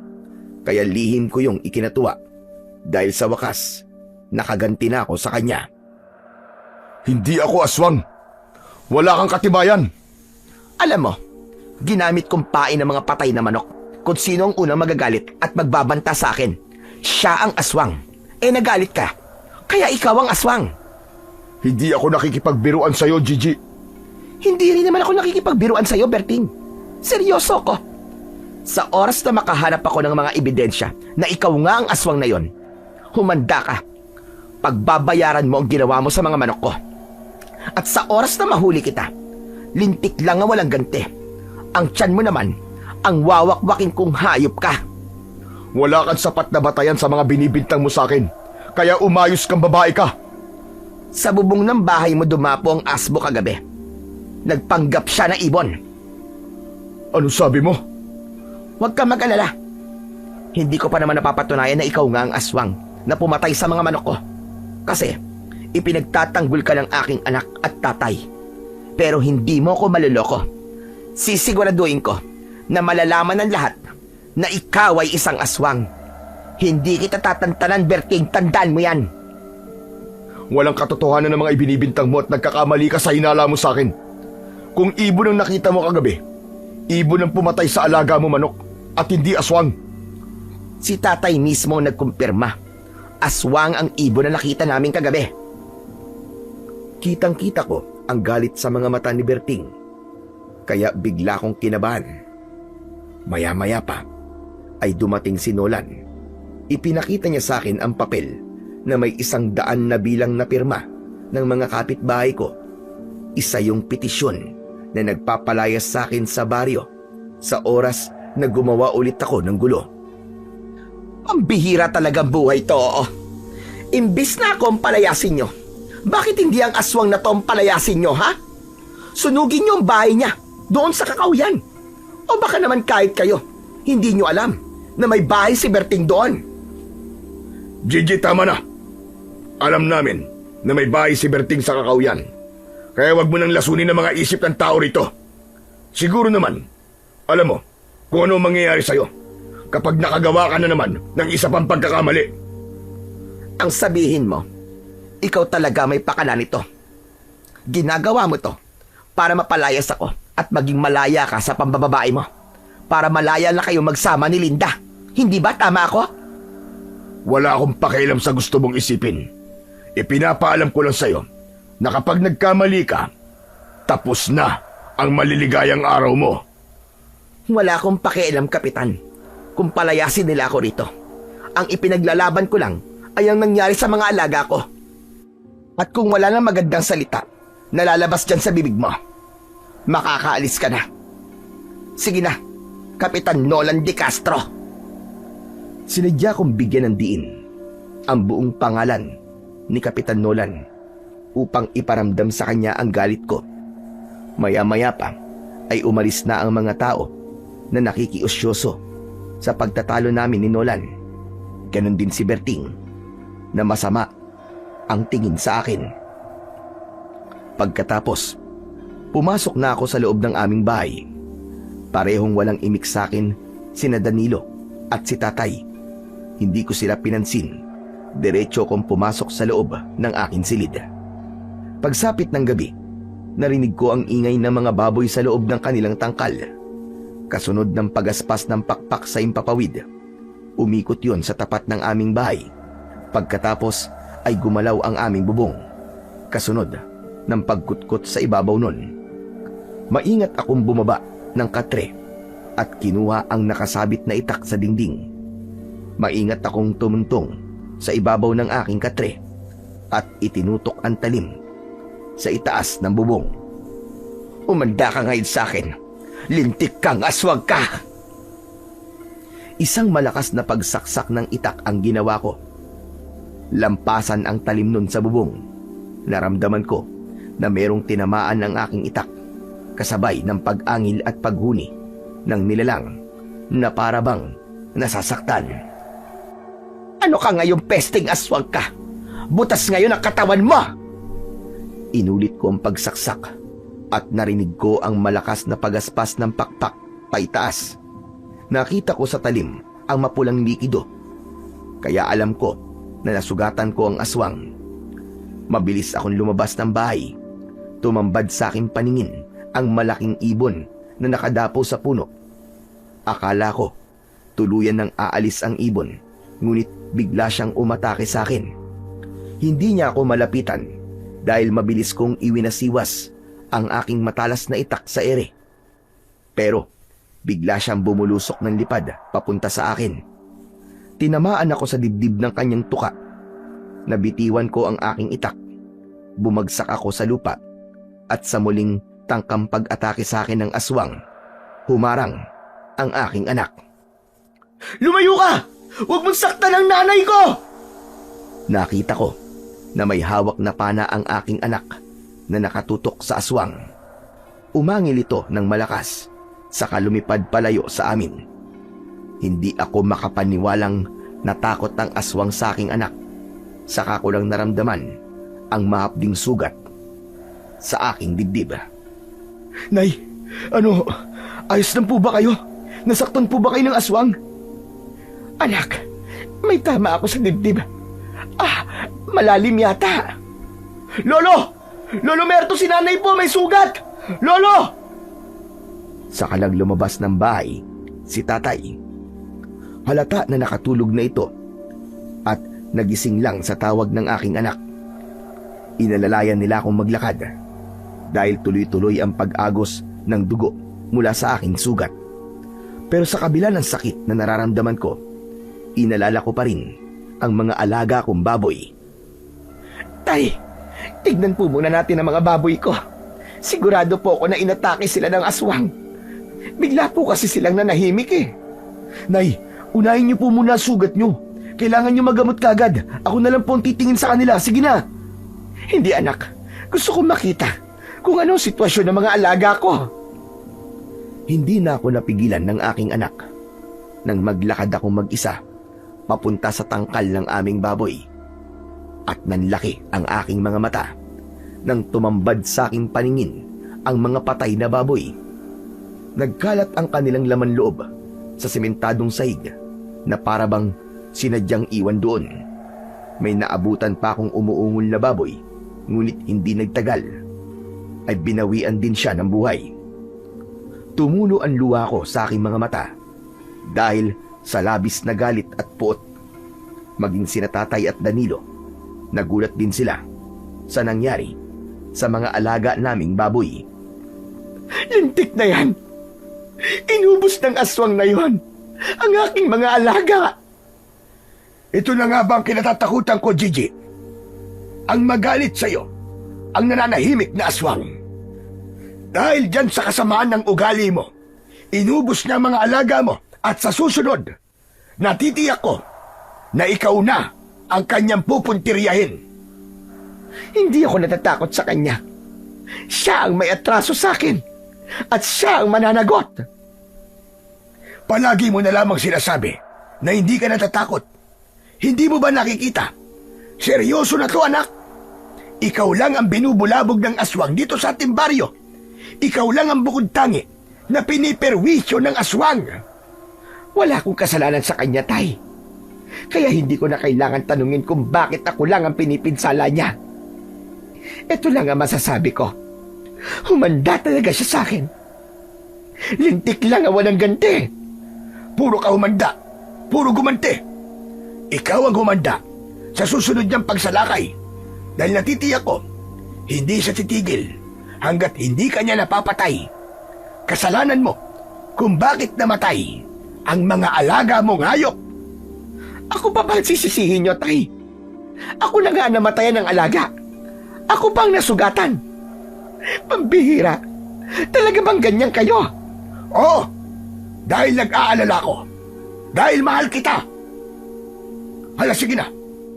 Papasok na ako sa loob ng bahay at ihahanda ko pa mga gamot para sa sugat mo.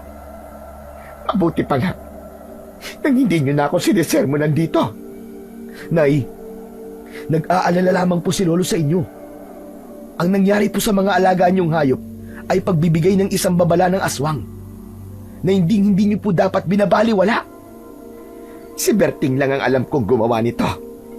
Siya lang talaga ang uubos sa mga alaga kong hayop. Nay, pwede po ba? Tama na. Hindi niyo po ba alam kung ano nangyari kay Mang Berting? Kasalanan niyo kung bakit siya sinugod ng mga tao sa bahay niya sa Kakahuyan. Naniwala sila na aswang si Mang Berting. Aba, mabuti nga yun sa kanya. Alam mo ba, namuntik niya na akong patayin. Nakikita mo ba ang sugat sa pisngi ko? Siyang may gawa nito sa akin. Hindi po ako naniniwalang muntik kayong patayin ni Mang Berting, Nay. Bahala ka sa gusto mong isipin. Kung ayaw mo maniwala. Hindi ko po alam kung paano niyo po naisip na sirain si Mang Berting sa paningin ng mga tao. Hindi na po talaga kayo magbabago, Nay. Ganyan na po yata kayo habang buhay. Habang nagtatalo kami ni Danilo, dumating naman si Kapitan Nolan. Baka sa kanyang muka ang pag-aalala nang tumingin siya sa akin. Kung narito ka lang, para latagan ako ng mga batas mo, makakaalis ka na. Hindi ako naparito para makipag-away sa'yo, Gigi. Narinig ko na sinalakay kayo ng aswang. Kaya ako pumunta rito. Hindi ko kailangan ng simpatsya mo. Umalis ka na! Dahil sa sinabi ko, walang imik na umalis si Kapitan Nolan. Kaya naman, nagalit ulit sa akin si Danilo. Nay, ano ba? Hindi po ba talaga kayo titigil sa pakikipag-away? Patawarin mo ako, anak. Pero hindi na kami magkakasundo ni Kapitan Nolan. Ang gusto ko lang ngayon ay mahuli na ang aswang na yon at pagbayarin siya. Nay, nag-aalala po ako sa inyo. Baka ang aswang na umatake sa inyo ay isa sa mga tao na siniraan nyo. Kung tama ang sinasabi mo, anak, hindi ko to palalampasin. Nasugatan ako ng aswang kanina. Kaya may palatandaan na ako at makikilala ko siya. Kung yan po ang desisyon nyo, Nay, wala na po akong magagawa. Pumasok na po tayo sa loob ng bahay nang magamot na po agad ang sugat nyo. Kanina pa po tayo hinihintay ni Lolo Merto. Pagpasok namin sa loob ng bahay, nadatnan ko si Tatay na naghahanda na ng gamot para sa akin. Ginamot niya ang sugat ko. Pagkatapos ay agad ako nagpahinga. Kinabukasan, nakita ko si Berting na patingin-tingin sa aming bahay. Kaya hindi ako nakatiis. Nilapitan ko siya at hindi ko na napigilan ang aking sarili. Hinablot ko ang kanyang damit at walang imik na tinignan ang kanyang katawan. kung may sugat ba siya o wala. Ano naman ba ito? Teka, ano ba? Ano bang ginagawa mo, Gigi? Tumigil ka na nga! Hindi ka pa ba nasiyahan na ipinasunog mo sa taong bayan ang bahay ko sa gubat? Ano na naman to? Hindi ka ba talaga titigil? Hindi ko na yung kasalanan, Berting. May gusto lang akong siguraduhin sa'yo. Kung ikaw ba talaga ang aswang na umatake sa akin kagabi? Ilang beses ko man sasabihin sa'yo, hindi ako aswang, hindi ako aswang! Lumayo ka sa akin! Kung ayaw mo masaktan! Nakita kami ng anak kong si Danilo. Kaya mabilis siyang lumapit sa aming kinaroroonan. Pumagit na siya para ipagtanggol si Berting. Nay, ano ba? Tama na, tumigil na po kayo! Tama na, Nay! Umalis ka dyan, Danilo. Baka ikaw ang samain sa aking bata ka. Umalis ka dyan! Nay, hindi ako aalis dito. Nay, ano ba? Tama na! Maling-mali na po ang ginagawa niyo eh. Nay, mabuti pong tao si Mang Berting. Hindi po siyang aswang. Pagsabihan mo nanay mo, Danilo, ha? Malapit nang maubos ang pasensya ko sa kanya. Opo, Mang Berting. Pasensya na po kayo. Umalis si Berting at naiwan kami ng aking anak. Pagkatapos ng araw na yon, hindi na ako kinausap muli ni Danilo. Nakarating din kay tatay ang ginawa ko kay Berting at maging siya ay hindi na rin ako kinausap. Paglabas ko ng bahay para magtinda ng longganisa, nilalayuan na ako ng mga tao. Wala nang nakikipag-usap sa akin na kahit na sino. Pinagsasaraduhan nila ako ng bintana, maging ng pintuan. Bigla akong kinabahan. Natakot ako sa klase ng pagtrato sa akin ng mga kababaryo ko. Maging ang mga bata ay umiiwas na rin sa akin. Saka ko lang naramdaman ng mga sandaling yon ang labis na pagsisisi sa aking mga ginawa. Sinira ko ang aking sarili dahil sa pagiging masama ko. Umuwi ako sa bahay at kumilos na para bang walang kasama sa bahay. Pagkalipas ng 1 linggo, hindi pa rin ako kinakausap ng aking anak at ng aking ama. Kaya naman, hindi na ako nakatiis. Tay, Danilo anak, hanggang kailan niyo ba ako titiisin? Kausapin niyo naman ako. Pati ba naman kayo? Ganyan na rin ang pakikitungo sa akin. Huwag niyo naman akong talikuran. Ngunit hindi sila nagsalita, ni hindi nila ako tinitignan. Sa halip, umalis sila ng bahay at iniwan akong mag-isa doon. Hindi sila umuwi ng tanghalian, kaya hindi na rin ako kumain. Hanggang pagsapit ng gabi ay hindi sila umuwi. Inaabangan ko sila sa pintuan. Pero ilang sandali pa ay biglang kumalam ang aking sikmura dahil sa labis na gutom sa hindi ko pagkain mula kaninang umaga. Kaya kumain ako, ngunit hindi ako nakontento. Para bang may hinahanap ang sikmura ko. Para bang nauuhaw ako. Natatakam sa amoy ng malansa. Namalayan ko na lang na tumakbo na ako papasok sa kakahuyan. Para bang gusto kong kumain ng hilaw na karne at uminom ng sariwang dugo. Kasabay ng nararamdaman kong sakit mula sa aking sugat. Pagsapit ko sa gitna ng kakahuyan, tumambad sa aking paningin ang isang nilalang na kanina pa pala naghihintay sa akin.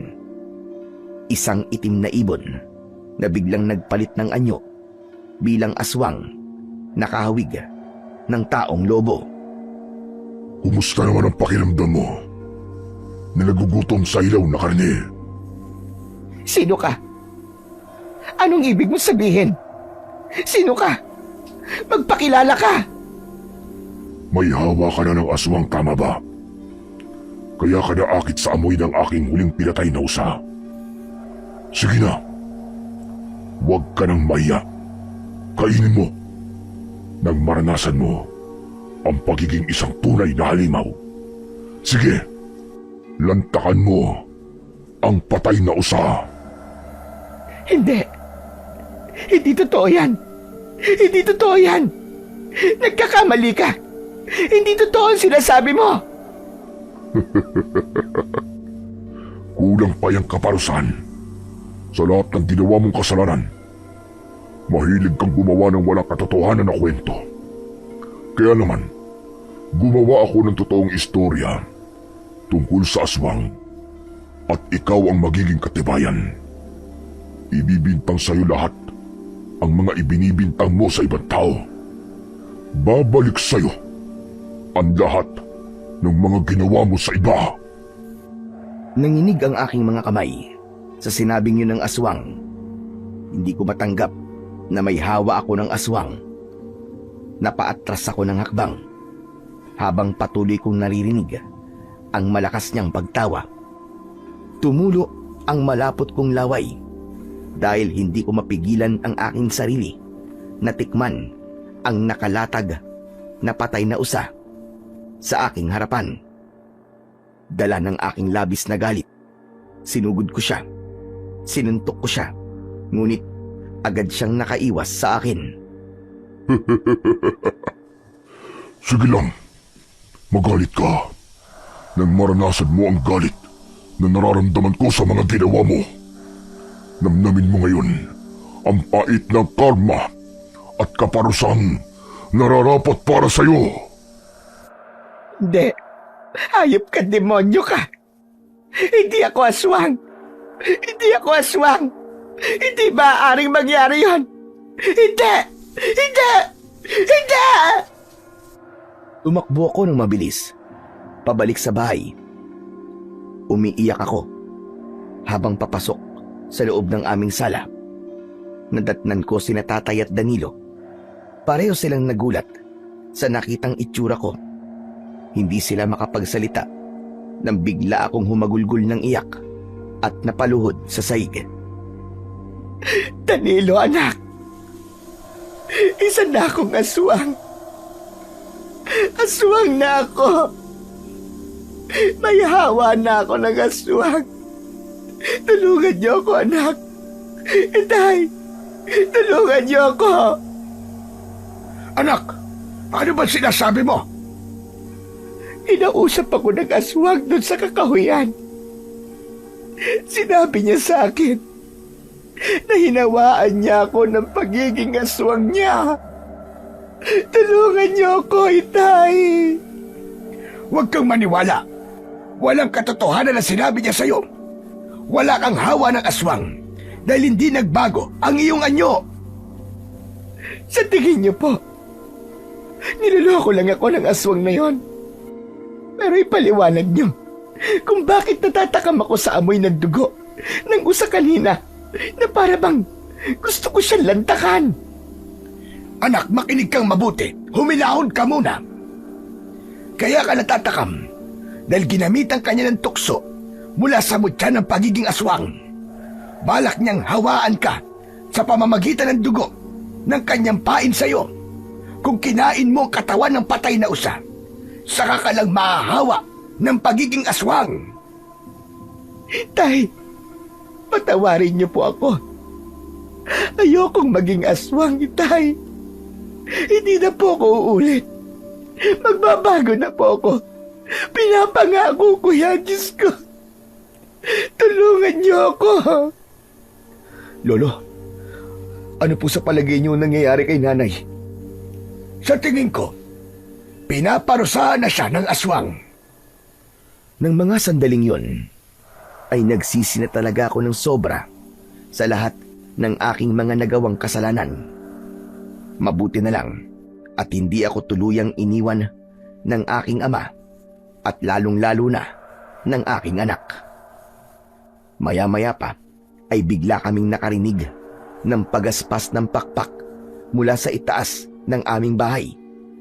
Paikot-ikot yun doon na parabang naghihintay lamang ng tamang pagkakataon para umatake. Bigla ang pagdagundong ng takot sa aking dibdib, lalo na nang makita kong sinisira na ng aswang ang aming bubong. Nasaan ka na, Gigi? Nasaan ka? Lumabas ka! Ipakita mo ngayon ang tapang mo! Ipakita mo ang tapang mo! Lumabas ka! Ay, andyan na aswang. Andyan na po siya. Papatayin niya ako. Itago niyo ako. Tulungan niyo ako, Itay. Danilo, tulungan mo ako. Nay, teka, uminahon kayo. Hindi ko po hahayaan na saktan kayo ng aswang. Huwag po kayong matakot, Nay. Anak, tulungan mo ako. Itago mo ako, anak. Itago mo ako. Kinuha ni Danilo ang kanyang pana sa loob ng kanyang silid. Pagkatapos ay dali-dali siyang lumabas ng bahay para palayasin ang aswang. Ngunit sa bilis ng pangyayari, nabutas ng aswang na asbo ang bubong namin. Tuluyan siyang nakapasok sa loob ng aming bahay. Isinarado ng aswang ang pinto.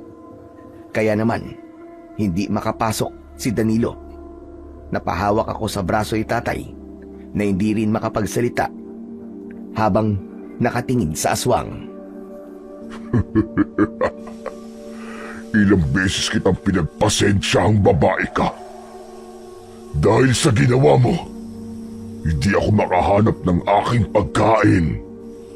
Sinikap kong mamuhay ng tahimik na walang pinipinsalang tao. Ngunit anong ginawa mo? Sinira mo ang pamumuhay ko. Sumobra ka na. Lumampas ka na sa pasensya ko. Sandali. Parang kilala kita. Berting! Ikaw ba yan? Diyos ko! Ikaw ang aswang! Tumitig ng matagal ang aswang sa aking ama. Sakang umisi at tumulo ang malapot niyang laway. Kilala mo na pala ako, Tatay Merto. Alam na ng mga tao rito na isa kong aswang dahil sa kagagawa ng anak nyo, dahil sa kanyang kadaldalan. Baliwala na ang kabutihang ginawa ko para sa kanila. Lahat ng yun ay kinalimutan nila. Alam niyo ba na sinugod nila at sinunog ang bahay ko sa gubat dahil sa kwento ng inyong anak na ako ay isang aswang? Hayop ang anak mo. Palalampasin ko na sana dahil hindi naman ako likas na masama. Kaya lang, inalisan niya ako ng karapatan para mabuhay ng tahimik, malaya at maging mabuting nilalang. Kaya naman, panahon na para pagbayaran ng anak niyo ang ginawa niya sa akin sa pagsira niya sa tahimik kong pamumuhay. Huwag, Berting! Huwag! Maawa ka! Huwag mo siyang patayin! Huwag mong patayin ang anak ko! Patawarin mo na siya! Patawarin? Maawa? Nagpapatawa ka ba, Tatay Merto? Binulabog ng anak mo ang pananahimik ko. Sinira niya ang buhay ko. Ngayon naman, ako ang bubulabog sa pananahimik niya. Wag, Berting. Wag. Maawa ka sa akin. Patawarin mo ako, Berting. Oo, nagkamali ako. Hindi ko alam ang aking ginagawa. Patawarin mo na ako. Maawa ka, wag mo akong patayin. Wala na. Huli na. Inubos mo na ang pasensya ko. At ito na ang magiging katapusan mo. Pagkasabi nun ni Berting, umatake siya sa amin. Sinaktan niya si tatay at sinakal niya ako. Habang si Danilo naman ay nasa labas pa rin ng aming bahay at hindi makapasok. Paulit-ulit niyang sinisipa ang pinto habang sumisigaw. Ma'am Berting! Maawa na kayo! Tama na po! Nakikiusap ako! Huwag niyo pong saktan si nanay! Ma'am Berting, tama na! Patawarin niyo na po ang nanay ko! Ako na po nakikiusap at nagmamakaawa sa inyo! Tama na, Ma'am Berting! Tama na! Tumigil ka, Danilo! Huwag kang makialam dito! Labas ka rito! Dahil ang nanay mo lang ang pagbabayarin ko sa kasalanang nagawa niya sa akin! Ma'am Berting, tama na! Nakikiusap ako sa inyo. Tama na! Ako na po ang humihingi ng tawad para sa nanay ko. Nakikiusap ako, patawarin niyo na siya. Tama na. Patawarin niyo siya. Alang-alang na lang po sa akin. Naramdaman ko na masumigpit ang kamay ni Berting sa akin leg. Mabuti na lang at agad na nakabangon si tatay. Pinalo niya ng matigas na kahoy ang likod ng aswang. Kaya naman, nabitiwan ako ng aswang na si Berting at umangil ito ng malakas at tangka na sana nasasaktan niya si tatay. Pero malakas akong sumigaw. Wag! Naawa ka, Berting! Tama na! Nagkamali ako! Sising-sisi na ako! Nagsisisi na ako sa mga kasalanan ko. Nakikiusap ako sa'yo. Huwag mong idamay ang aking ama. Huwag mo siya saktan. Patawarin mo na ako, Berting! Naging mabuti ako sa inyo. Wala akong pinatay o pininsala ni isang tao sa baryong ito. Bagkos ay tumulong pa ako. Pero sa isang maling kwento, sinira mo kung hayop ka. Ang pumatay sa iyong mga manok at baboy ay hindi ako. Alam mo ba kung sino? Walang iba kundi si Linda. Si Linda ang pumatay sa kanila dahil sa labis niyang galit sa ginawa mo sa kanyang anak. Kaya nasa loob ako ng bakuran mo ng gabing yun dahil ipinagtatanggol ko ang mga alaga mong hayop para sana'y walang mamatay. Natatakot ako na baka ibintang mo sa aswang ang pagkamatay nila.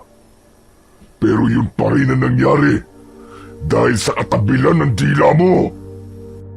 Hindi ako makapaniwala sa aking mga narinig at nalaman ng gabing yun.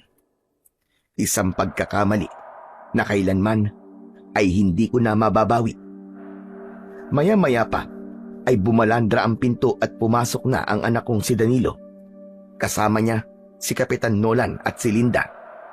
Umiiyak si Linda na humihingi ng tawad sa ginawa niya sa aking mga alagang hayop. Nadala lang daw siya ng galit, kaya niya nagawa yun. Eh paano naman ako na nadamay sa kalokohan ninyo? Ang gusto ko lang naman ay mamuhay ng tahimik. Pero anong ginawa nyo? Sinira nyo ang buhay ko. Berting, nakikiusap ako. Tama na. Patawarin niyo akong lahat. Kasalanan ko kung bakit humantong sa ganito. Patawad. Patawarin niyo ako. Ano pa nga bang gagawin ko? Nabunyag na sa lahat ang totoo kong pagkatao. Kapag nanatili pa ako sa baryong ito, lahat ng mamamatay na tao o hayop dito, baka sa akin pa ibintang. Hindi mangyayari yun, Berting. Kami ang nagkamali at nagkasala sa iyo ng labis. Huwag ka nang umalis. Tutulong kami para malinis mo ang pangalan mo. Ako na ang bahala na magpaliwanag sa kanilang lahat. Ako naman, bilang isang kapitan, ay nagkamali rin sa iyo, Berting. Inuulit ko, kaming lahat ay humihingi ng tawad sa mga nagawa naming paghuhusga sa pagkatao mo. Batay sa kwento ng aking asawang si Gigi. Yun ang katotohanan sa aking pagkatao. Asawa ko talaga, si Kapitan Nolan. Anak namin si Danilo. Naging biktima rin ako ng pangingialam ng tao sa buhay namin. At hindi ko matanggap na nagkahiwalay kami ni Nolan. Kaya nagbago ang aking pag-uugali at naging masama sa aking kapwa. Magmula noon, hindi na kami pinag-usapan ng mga tao dahil tinatakot ko sila. Tay, dapat sana si nanay ang humingi ng tawad kay Mang Berting. Mali ka, anak. Sa amin nagsimula ang lahat. Nagbago ang nanay mo dahil iniwan ko kayo. Naniwala ako na may iba siyang lalaki. Hindi ko siya hinayaan na magpaliwanag. Kaya, nagkamali rin ako. Nolan, anong sinasabi mo? Kahit kailan, hindi kita iniwan, Gigi. Palagi kitang inililigtas kapag may kaso ka. Mahal pa rin kita hanggang ngayon. Para sa akin, ikaw pa rin ang ina ng aking anak na si Danilo. Patawarin mo ko, mahal ko. Kung hinusgahan kagad kita noon. Kaya sana, tanggapin mo rin ang pagkakamaling nagawa mo kay Berting. Diyos ko, hindi ko alam na kailangan pang humantong sa ganito bago ko pa maunawaan ang pagkakamali kong nagawa. Berting, lumuluhod ako sa iyong harapan. Patawarin mo ko. Patawarin mo ko sa aking nagawa. Sana nga, totoo ang paghingi mo ng tawad. Marami kang sinira na buhay at pamilya. Sana, hindi na ito maulit pa sa iba. At sana, piliin mo ng maging mabuting tao. Pagkasabi nun ni Berting, unti-unti siyang nagbalik sa pagiging tao. Pagkatapos ay lumabas ng aming bahay. Nagkatinginan kami ni Linda at nagkapatawaran din sa isa't isa. Pagkatapos, si Nolan naman ang nilapitan ko. Naluluwang niyakap ko siya ng mahigpit. Halos 13 taong kaming naghiwalay na kahit kailan ay hindi pinag-usapan ang aming relasyon. Nang gabing yun ay malaki ang pagbabagong naganap sa aking buhay. Kinabukasan ay nabigla ako sa balita na umalis ng baryo si Berting. Walang nakakaalam kung saan siya nagpunta. At hanggang ngayon, na lumipas na ang 3 dekada, hindi na siya bumalik at nagpakita pang muli sa aming baryo. Isang pangyayari na labis na tumatak sa aking isipan. Malaki na ang ipinagbago ko. Mas naging palakaibigan ako at mapagkumbaba. Hindi na rin ako nakikialam sa buhay ng ibang tao. Si Danilo naman ay meron ng sariling pamilya at paminsan-minsan bumibisita siya sa amin ni Nolan kasama ang aming mga apo. Bago ko nga po pala tapusin ang aking istorya, ay nais ko lamang pong iparating ang natutunan kong aral na nangyari sa aking buhay. Huwag tayong gumawa ng kwento o makialam sa buhay ng iba at manghusga ng kapwa. Huwag din tayong basta maniniwala sa kwento lamang ng taong walang magawa sa buhay. Dahil kapag nangyari yun, maaaring makasira ka ng buhay at maaari ding masira ang buhay at pamilya mo. Lalayuan ka ng mga mahal mo, gaya na lamang ng nangyari sa akin. Napatunayan ko na sa oras pala ng kagipitan at panganib, wala pa ring ibang tutulong sa'yo, kundi ang pamilya at ang malalapit mong kapitbahay. Isinulat ko po ito upang magbigay ng aral sa iba.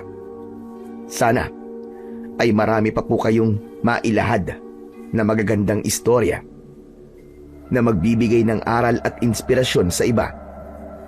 Hanggang dito na lamang po ang aking kwento. Lubos na nagpapasalamat, Gigi. Pagpalain po tayong lahat ng puong may kapal.